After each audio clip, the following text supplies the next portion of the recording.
Thank you so much for, I think you can hear me, right? It's working? So. Yeah, okay, thank you.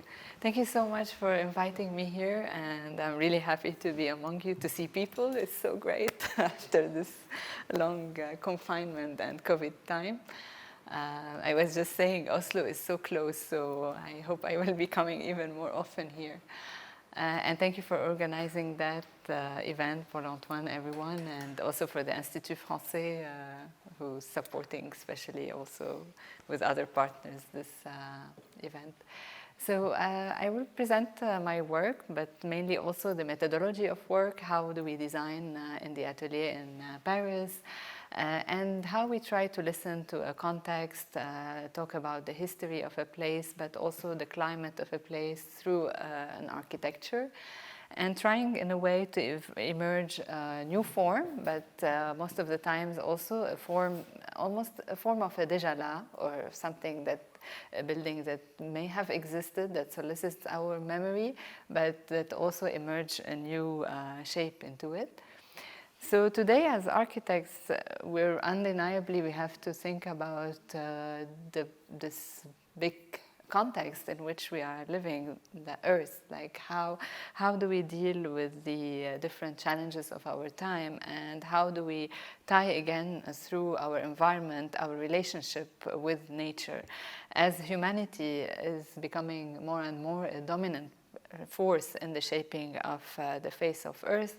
And we are at a crossover point, so how, as architects, we can deal with that, knowing that as humans, we are actually more microbes than we are as humans. So we are part of that environment that we, like most of the past decades, created like a shift or a schism with.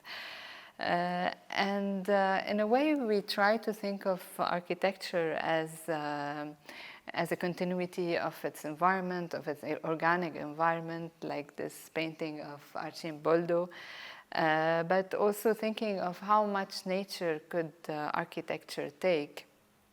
And that thought has come about also through my context of my birth city, Beirut. So I was growing in that city and always seeing it as an open archaeology, but also as a ruin where nature comes and takes over any built and left out space. So every time we venture into a project, we try to ask a question rather than give a straight answer, and trying to think of how a typology evolves through time, and rather than imposing a building, trying to think of how to emerge a project or a presence that talks about the place, both sensitively in terms of its memory, history, but also in terms of its environment and its physical reality. And I always like this photo of this obelisk that was found in Egypt, and it was almost finished, but really yet to be completed. And thinking about architecture as similar to that image, as a finding that like really links to a place. And as a continuity of a genealogical tree, like that evolves, like where typologies evolve through time. Do we need to dim down the lights a little bit, maybe, to see, or are you fine?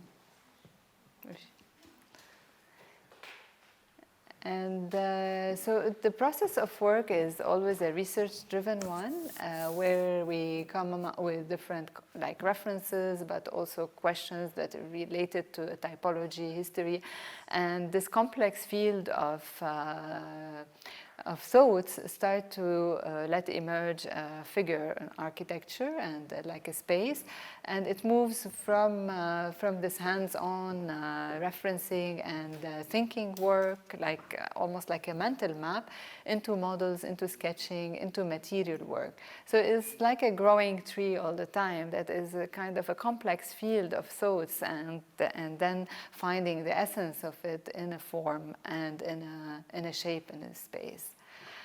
So the work of the hand is very important, even if we're working in computers and of course all the media that we have today. Like the hand gives us this relationship to the environment, to the space, and brings the sensitivity into what we're doing. So architecture is, we try to think about what we're doing, and maybe it's positioned between archaeology, future, humane or humanity, and nature. And archaeology because it's about looking into history, digging, finding like elements from the past to learn from. And humanity as if inclusive space, inclusive architecture, like an architecture that talks about craft. Nature, naturally we're trying to nurture, to try to think about the ecology of what we're doing, the relationship with the environment. And all this will be projected in the future as whatever we emerge has its own originality. And throughout my practice, I found myself also working very much in somehow difficult context, or let's say post-apocalyptic landscapes, as I grew up in Beirut in the wartime. But then again, when starting my practice, I started with this museum in Estonia, so close to this kind of a climate as well. And it's a museum that is set in Tartu. So Tartu is the cultural capital of Estonia. And as you may know, Estonia had lived the Soviet occupation for a long time. It has also struggled for its independence, trying to construct its national identity. And the museum was a kind of continuity to that quest of looking into how like a typology can reaffirm one's identity, but become a place where a nation could become vocal. And it gained its independence in 1991. In 2003, became part of the European Union. And 2005, actually, they launched this international competition for building their national museum. And the site was close to the city center, but really like 5 minutes away, but almost like in a rural context. And the collection is an ethnographic collection, so it's a series of objects, of wooden objects that they kept on collecting through time, and affirming also their Finno-Ugric roots through these collections. Like a bit of a kind of a seriality also, like these objects that make sense because of their relationship, because of their accumulation also. And thinking about how a new form and contemporary architecture also can echo tradition, can talk about the works of the hand of many women as well, who've kept working with these patterns as a way of like promoting tradition, but also of claiming identity and claiming a relationship to a territory. So the site itself of this museum, although is very close to the city center, was just set on this green landscape. And looking into it, we discovered that actually that site was one of the largest military airfields that was set in the Baltic areas, in the Baltic states. And it was ex-military airfield. And it also talked about this relationship to a space that was a place for manifestation, for having, like claiming for independence. And this runway was just sitting on the landscape. And in the competition brief, there wasn't really like a talk about that, actually, that runway, like what to do with it. And it was a bit of a negative space that didn't want to be like kept. But we thought that that was actually an opportunity. It's a large space that could become and like have the museum open as an identity. And the idea was what we proposed was actually to go out of the museum site that they gave as a competition and to make the building continue that airfield. So transforming actually the architecture of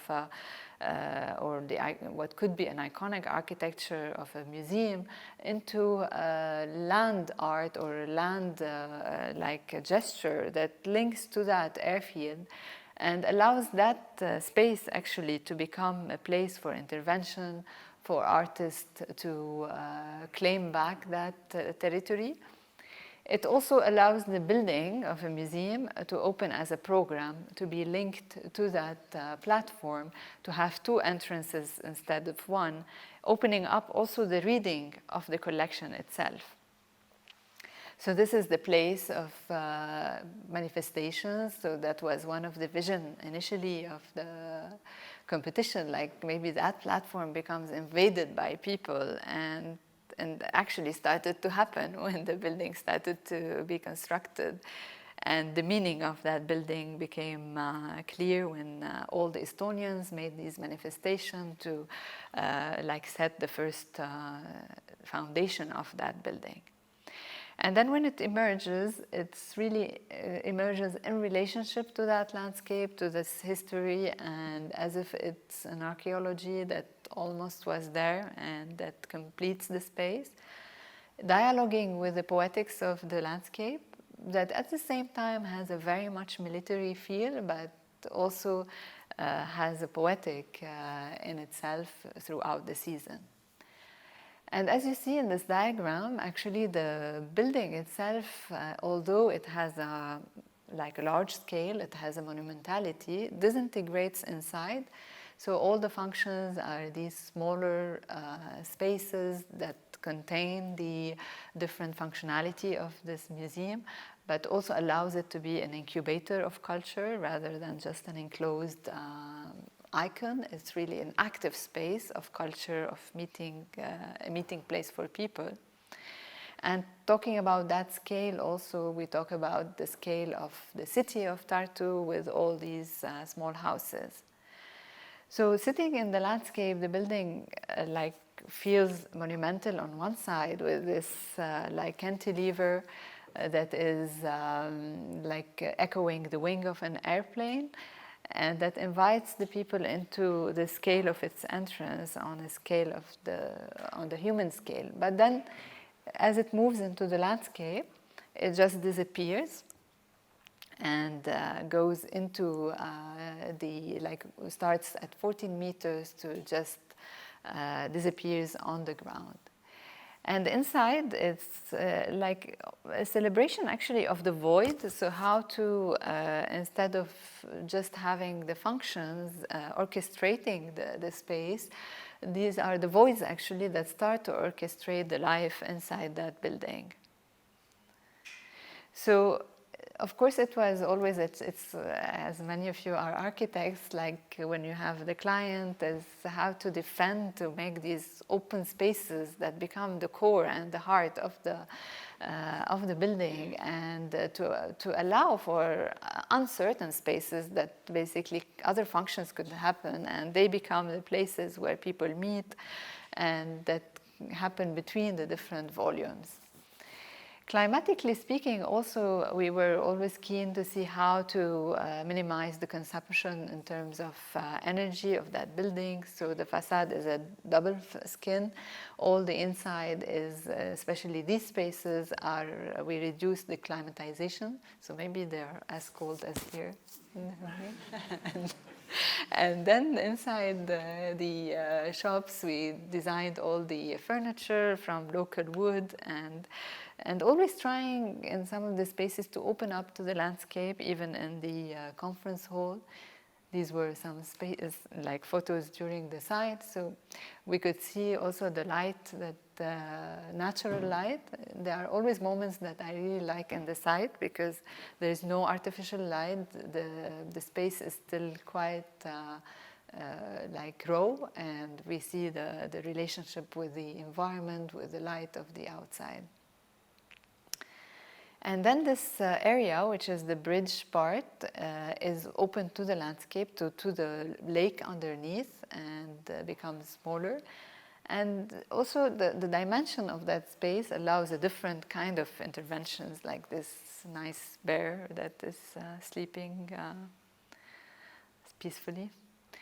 And here the space that is in between the entrance and the halls and before we get into the exhibition becomes one of celebrations, of singing, where Estonians manifest and gather. And then it's a library space, so being a museum that is a place for life more than actually just exhibiting a collection. Of course, it's also about a place of learning where students and kids come and draw or learn about history. It's quite technological also. There was a lot of interactive tools bridging between tradition and technology. And as we move out from that museum, the whole space becomes more tense. The height of the ceiling gets lower until 3 meters, and we're projected into that runway. And then another scale of let's say, space can happen, one that is related to the landscape, but also that allows a building to disappear, to become absent in a place, even more under the snow.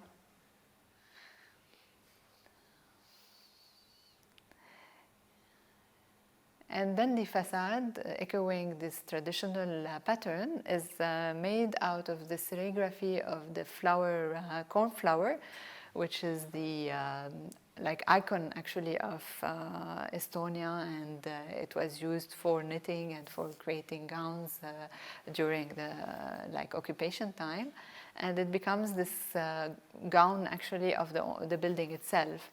So it's made out of this double skin and of course triple glazing from the inside, and trying to optimize thermically also the building itself. And that was an event of Metallica that invaded the ground. I don't even know where the museum is anymore. It's actually outside. So moving to another project, and here we're more in Paris, and let's talk about maybe more focus on the climate and what can we build as a project that could be more sensitive and more straightforward, more in terms of its program, but also in terms of its architecture to the relationship or to the challenges that we are facing today. So that project, named Réalimenter Masséna, is part of a competition that was launched by the city of Paris for a call for innovative projects, where the city has opened up many sites, asking for architects to come with developers and also users, and propose from blank a program that could answer in a certain way to the challenges of our times. So we decided to talk about feeding and sustainable feeding, and how, in a way, to have a building that allows us to understand how important it is to eat in a more sustainable way, no waste, in relationship to a circular economy, but also orchestrate a program around that, but also talk about other biosourced materials like wood, and how can we build in height in wood and in Paris. So it is set in the 13th of Paris, so it's the southern part. It's really on the edge also of the city itself that is growing at the moment. And it is part of the little belt that crosses the whole city, which was the old railway station. And that is today just a place for biodiversity, and the idea was maybe we can imagine that all this belt will become like a place for agriculture where in a way it feeds the whole city. And again, Archimboldo, like thinking about how the architecture could become edible in the sense that it could be a resource, and where we can have a program that is around feeding, sustainable feeding, but where we could talk about research, innovation, sharing, reuse, where it's about culture, it's about being cultured, and it's also based on circular economy. So even the program, the way we put it, we thought about like a cycle where every part of the program would be interlinked. So for example, we had the tower, and we had an old like station that was just sitting next to the tower.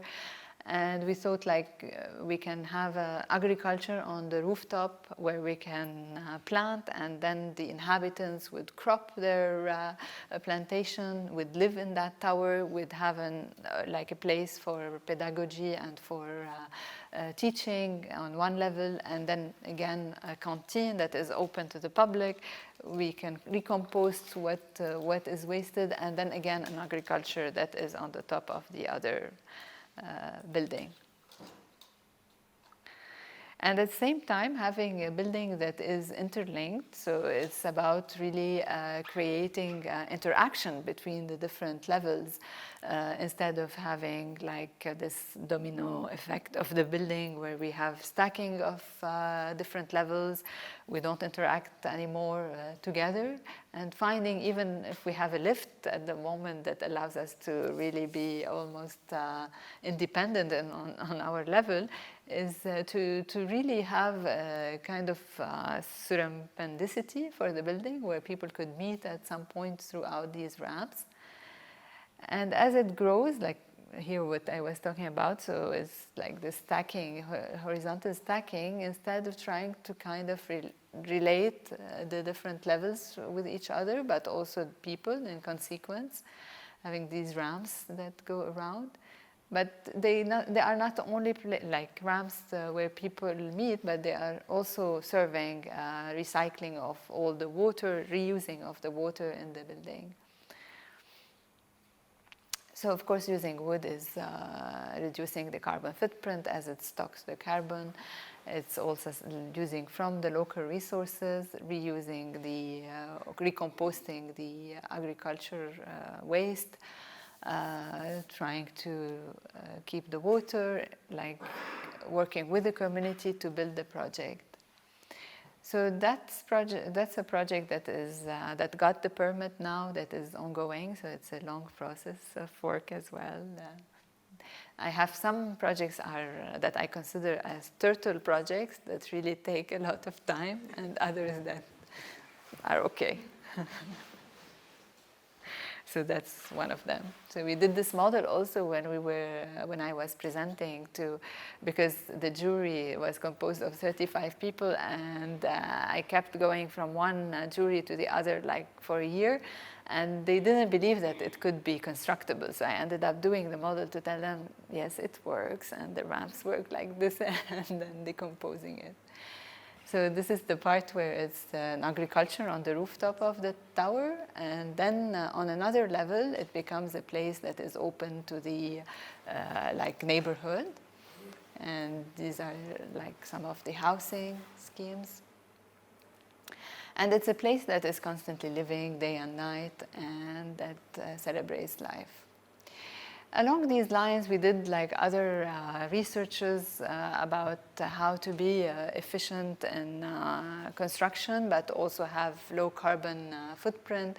This was a research about like hotel typology and how to mix in a way the hotel typology with the housing typology, and create maybe a concept of a hotel room that allows us to reduce the waste, especially in a lot of objects that we find in hotels, and to free up space that becomes multi-purpose, where in a way all the like spaces that we find in hotels, like the bed and all these other elements, are just hidden, and then they release a space that becomes multi-purpose.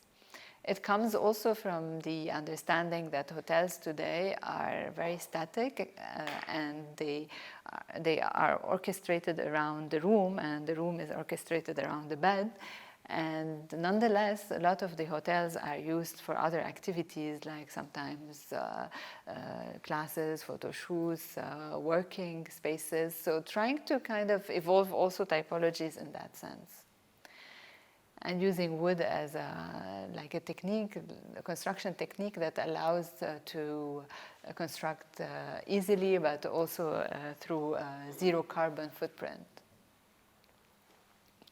On that smaller scale, like experimenting with this fast construction, this small like hut that we built in Bois Bûcher, which is a domain that is owned by the ex-director of Vitra, and he invites different architects, Shigeru Ban, Siza, and other artists to do a workshop in 5 days with designers, students, and we built this small greenhouse actually in that landscape. Here we were talking about the seasons, but also about food, how this greenhouse could talk about the growth and allows a small presence in this domain. So we moved to Beirut here, and this is a project that was my first project in my hometown in Beirut. So, and it is this tower. It's a housing tower with an art gallery, and it's set on the port area. We are really very close here to the silo where the explosion had happened, if you remember, like now 2 years ago, I think, or last year. It's August. I was there, and I think the time suspended for me at that time, so I'm not sure even when it was anymore. So, Beirut is a city that is constantly in transformation, and I feel like sometimes it's really the place where a lot of what we're living in the whole world is just concentrated in this small geography. It's this kind of frenetic construction of concrete that just invades the sea. And this is a photo by Joe Kesarwani, and I really like this photo because it shows how, you know, like the monster that is the city, but at the same time the beauty of the sea that just gives this peacefulness to the whole city itself. And it's a place of constant life, like despite all the craziness and all the conflicts that had happened, it's a place where life happens in its extreme as well. We can see it as an experimental ground where all these towers that reflect the developers' towers with this kind of same level that repeats itself just live next to small houses that display and talk about the history of the city as an Ottoman city, the highway just crossing. But at the same time, it has this greenery that you can discover only when walking in the city, this kind of organic way of existing and untamed greenery. But also talking about history as a place where archaeology reveals in a certain way the Phoenician times, the Roman times, the Greek times, and Ottoman period of Beirut.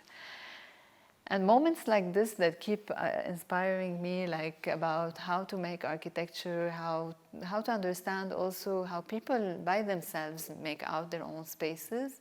And sometimes these moments where a staircase that today we see as a functional element becomes a whole kind of performance in itself, a whole space of delight that allows one to get into his house or her house.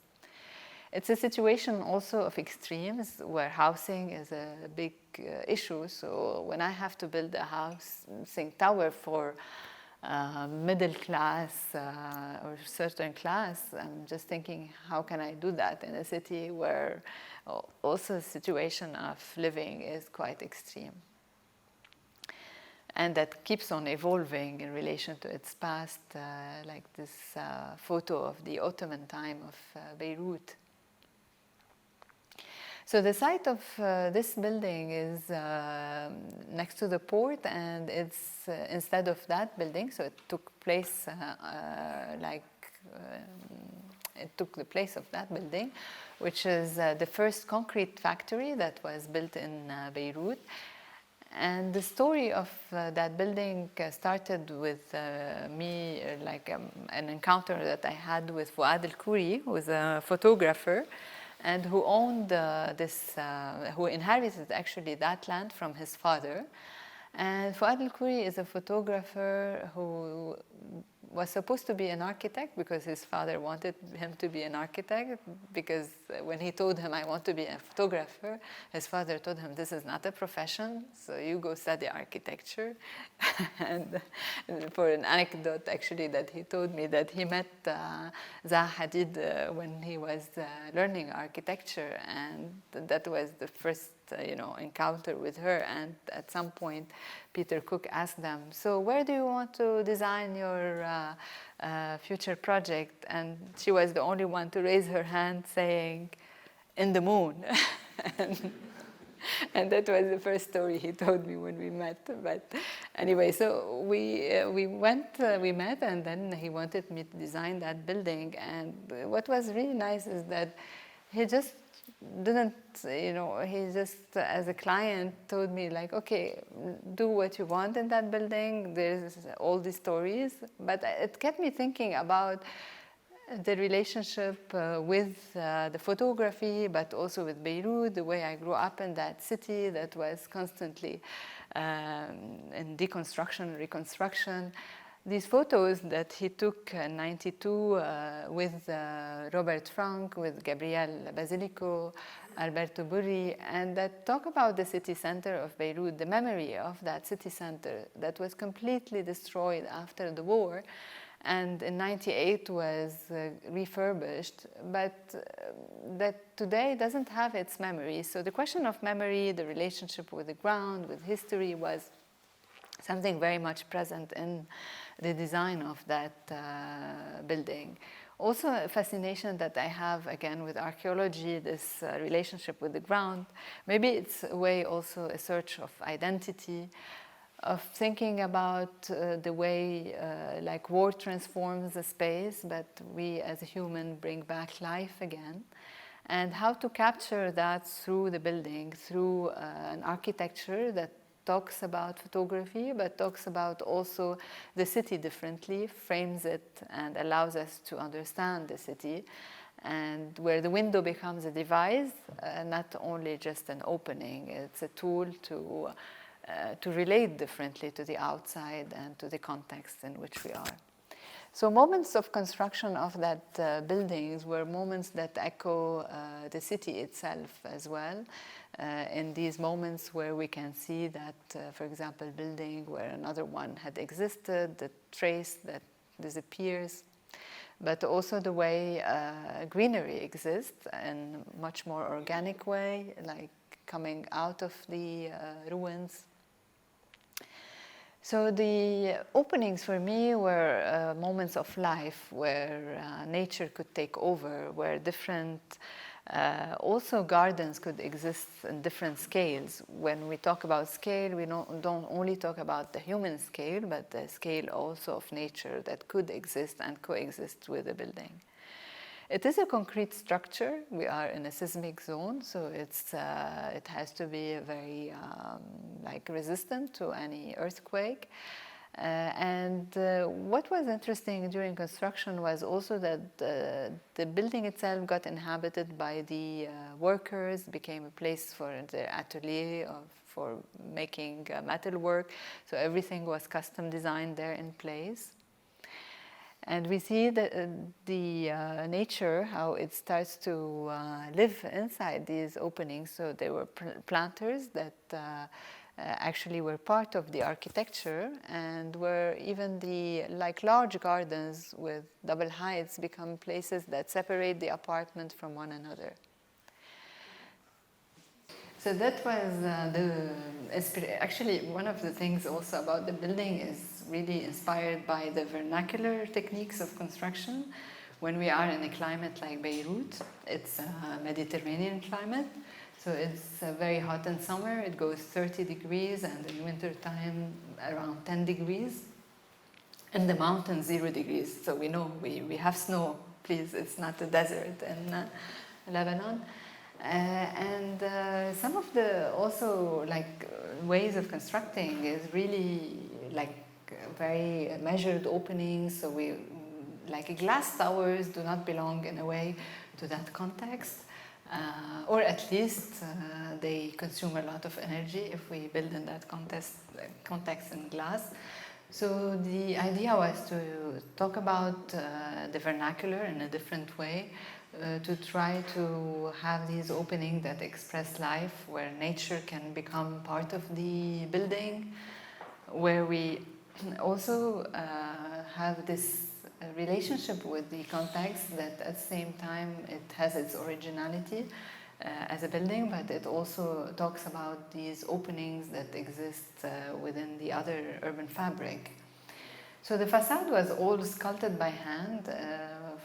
There was this desire also to have this building emerge from the ground as if it's a new agricultural land, or that talks about earth belonging from the place from which it emerges. And I did all these experiments locally with the artisans, thinking about how to produce that facade by hand, almost like as if we are scraping earth and waiting for it, for the nature to grow from it.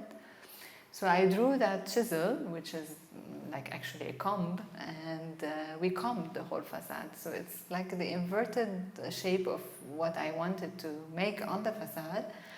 And it started with these tests that we did in the atelier with this like clay, and then combing the whole facade with like combing actually the clay. And then from there I moved into the Photoshop, and then trying to see what scale it could be, and then into the scale of the building itself.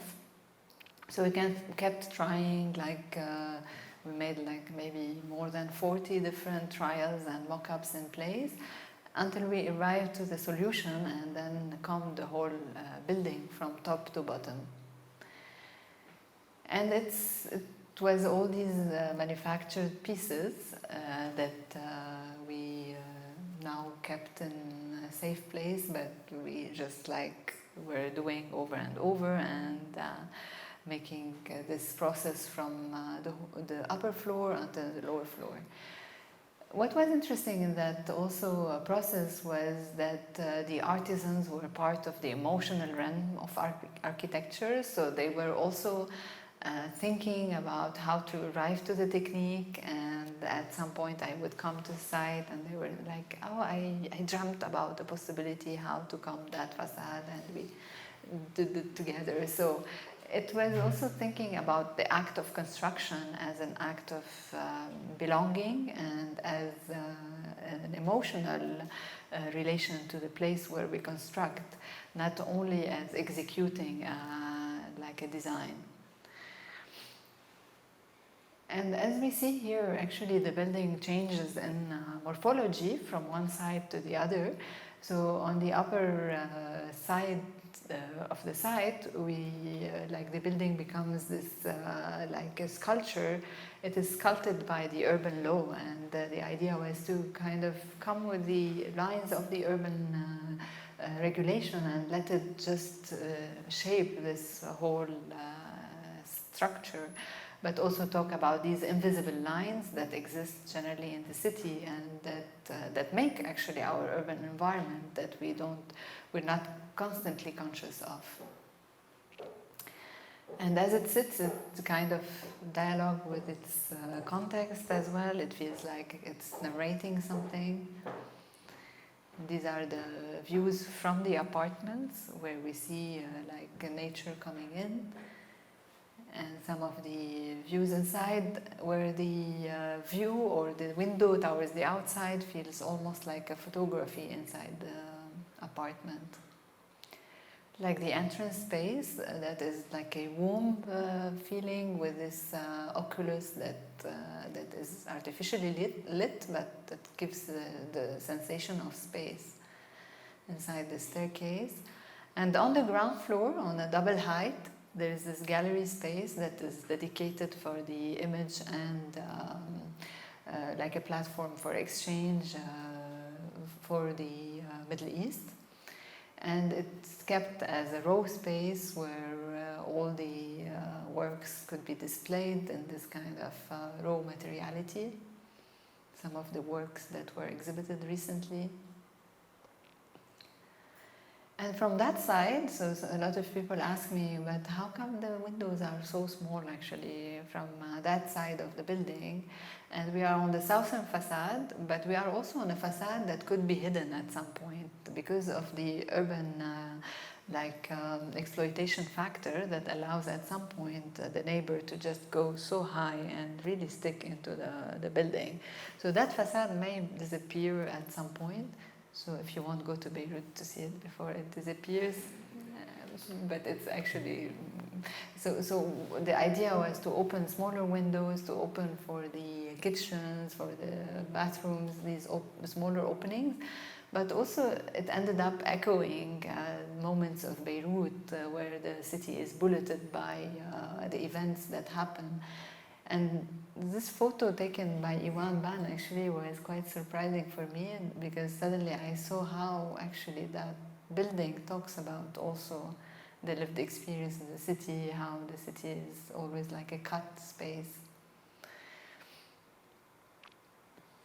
After the explosion, the building actually withstood that explosion, and it was quite like the whole facade stayed as it is, the greenery as it is.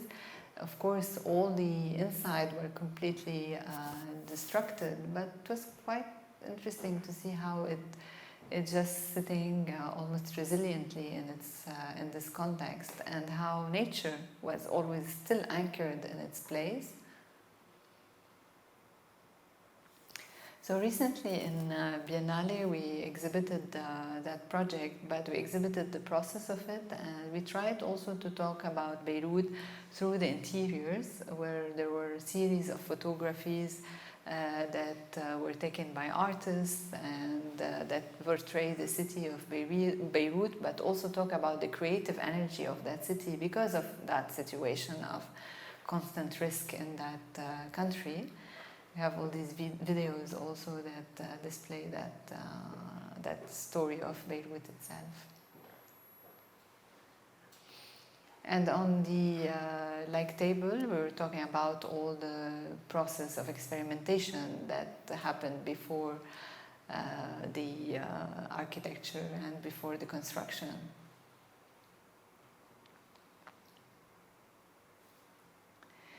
So the last project is one under construction in Normandy in France, and it's a leather workshop for Hermès. And it's a brick building, but it's also talking about the precision of the hand and how to portray the work of the hand through architecture, this kind of grainer scale to the making of things. And also to build a project that is a passive building that is low in carbon footprint, even if it's a manufacture that consumes a lot of energy. And we are in a site where brick construction is quite present in the history of the city itself. We're close to 3 brick artisanry workshops. So here we decided to use the earth of the ground to build that building, and to go back to vernacular techniques of construction. So as the process of design moves, we just came up with all these, and this is how we do every project, these kind of different words and inspirations and concepts that a project should portray, like talking about life, about the tool, about temporality, and thinking about how architecture can portray these.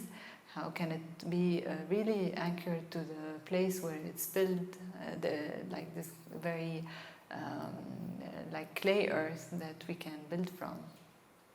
And on the site itself, we had discovered also archaeology, and like archaeologies that are pertinent to the Paleolithical period, so that even added another layer of narration on the project itself. This was a model that we built that was exhibited in Copenhagen of the building. So we thought about that project as a system, as a building that can grow also in terms of its architecture, that is orchestrated by these arches, and the arches being the natural shape for a span actually in brick construction, and started to look for the colors of the brick that could compose that facade. And also calculating in the process of that project all the carbon footprint and the energy consumption of that building at every stage. And even if we're building with brick, and of course brick is done by cooking earth, it ended up being more virtuous than building in concrete, because we're sourcing very closely to the site and thinking about how to bioclimatically think of building a compacted project that is efficient, where also the possibility of calculating all the material would allow us to an economy of the brick construction and of the thickness of the facade itself.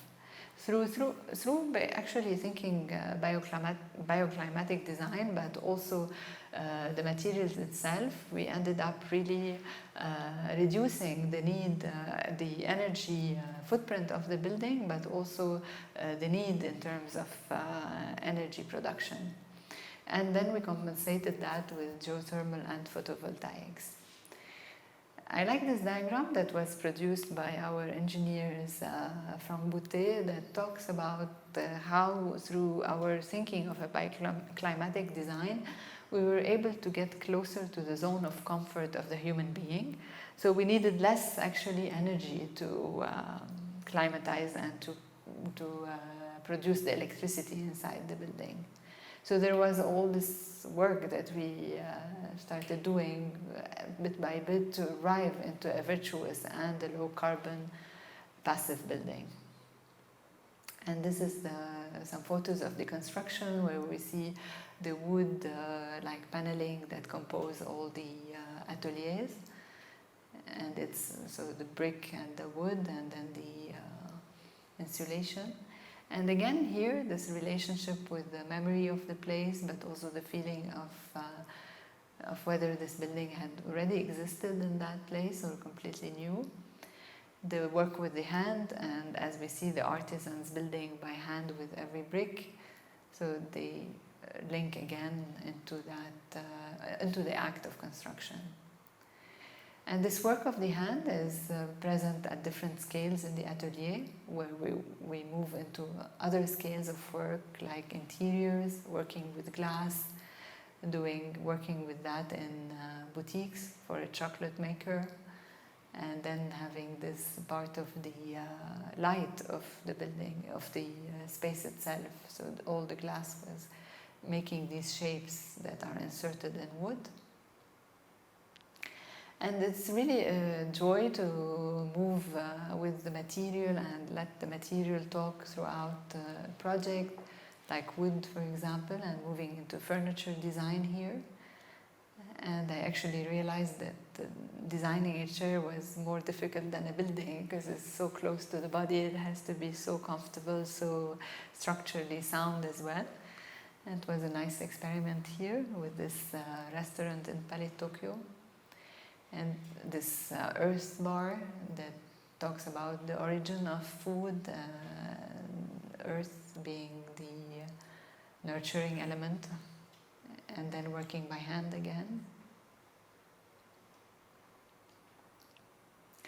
So in this restaurant, we kept the place basically dialoguing with the history of the place. So all these textures were just revealed on site, and we kept them. And moving to other scales, like a house in Japan, in Tokyo, and then in Japan again, and here talking about the craft and some master craft in a temple. Like I was doing a workshop with students there, and actually in a city that is in south of Japan, in Arita, where it was the origin of all the porcelain. We tried to like make the porcelain making again seductive for the young generation through doing this installation with the sayukis, which are the like clay porcelains that are left unbaked, that we took from the factories.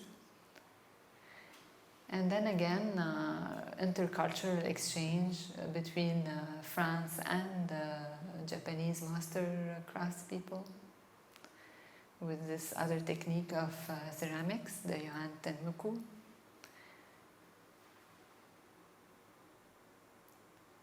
And then moving to the scale of the interaction. Yes, thank you so much for listening.